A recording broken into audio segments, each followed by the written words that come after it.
Today I'll show you how I finished with 1136 Aether, explain which RNG rolls are good, which ones are trash, and what the perfect lineup looks like for even 1.3k plus.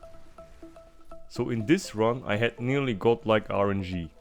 Let's go through this together and dive right into it.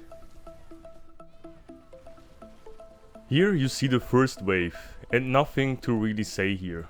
There is no big RNG involved yet. Just clear the screen as fast as possible and get into the real run. And as a quick disclaimer, to farm efficiently, you should already be strong enough to one-shot all mobs basically. Otherwise you will not get the 1k plus Aether even with strong RNG lineup. With that out of the way, let's dive into wave 2 where the actual fun begins. Here we got the Summoned Hellborn, perfect start. Summoned Hellborn means early elites and that means solid Aether from the get-go. We want to build up on top of the Hellborns for maximal Aether output. That's the only big thing we care most about. Wave 3, the Burning Rain. Burning Rain is another strong modifier. The fire zones don't matter much if you are geared, but what they do is force more mobs to cluster up. Also, you might know that we want to later on summon Hellborns in those Burning Rains. More Hellborns means more Aether, so we have a strong start here.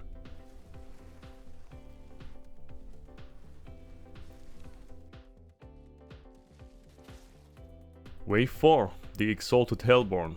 And here we hit gold. Exalted Hellborn on wave 4 is a massive win. These extra elites drop way more Aether than standard events like Soulspires, Aether Masters or Aether Lords, and hitting this early on means you are already snowballing. We want to spawn as many Hellborns as we can. That's our main objective basically. And this is exactly what you want if you're aiming for 1k plus. Burning Hellborn next. Now we are set up very nicely. Now the Hellborns are not only spawning, but they are even raining down on us.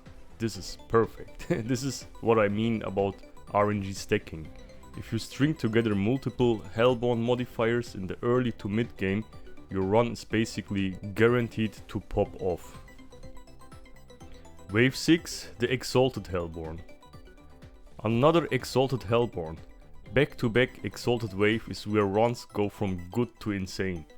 Once you've got 2 or 3 Exalted Hellborns modifiers in a single run, breaking 1k is almost automatic. This is the dream path you are looking for so far.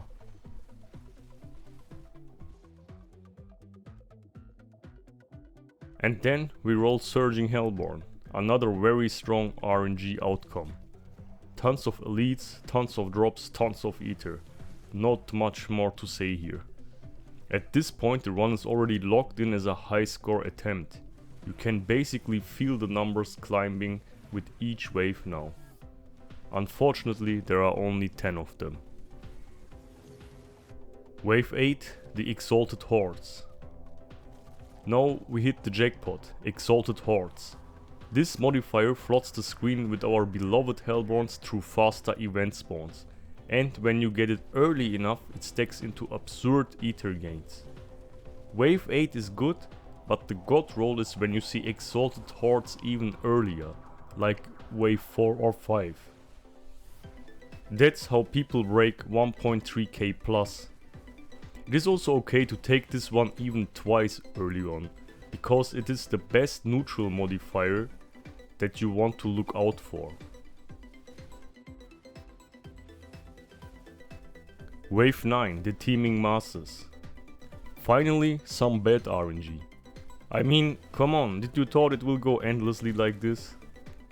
I wish there would be at least some kind of council debuff bullshit, the Butcher one, or something more neutral, but okay. What you want to know about the Infernal Hordes is that you kind of manipulate the spawns by your choices and future modifiers that show up. There are 3 events basically that you can line up on. Hellborns, Aether masses and Soul Spires. What you want to avoid 100% are Soul Spires.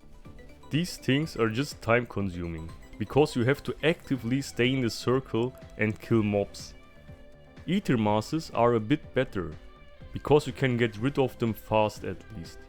But you need to always think like, every Soul Spire or Aether mass that spawns, especially in the later waves, are a huge setback, because instead of those you want to see masses of Hellborn spawning. Exalted Hordes again in wave 10. Stacking 2 of these in one run skyrockets your Aether. Now just watch how our Aether will peak in this last wave thanks to this modifier. I wish we would have get this instead of the teeming masses before, and then another Hellborn here. That would be the lineup we need for the real God RNG.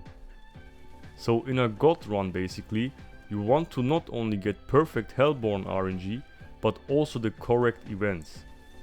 I mean, the spawns are directed towards the modifiers you choose before, but there is still a little chance that the other events will still spawn. There is really nothing you can do about that part, unfortunately. That's already a very strong run, but my personal best is over 1300. And that only happens when you hit the perfect RNG lineup.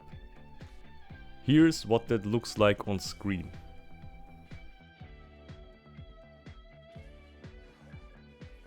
It's more or less the dream sequence. If you ever get that combo, you'll see absurd numbers. So, what's your highest Aether total? Share it in the comments, because I genuinely love comparing strong runs, and I also want to know if you agree or disagree with my God RNG listing. And with Season 10 around the corner, Infernal Hordes might look very different soon. I will break down all the changes as soon as they drop, so make sure you are subscribed if you don't want to miss out on it. In the meantime, if you are curious about the build and gear setup of my sorcerer, click this video next. See you there.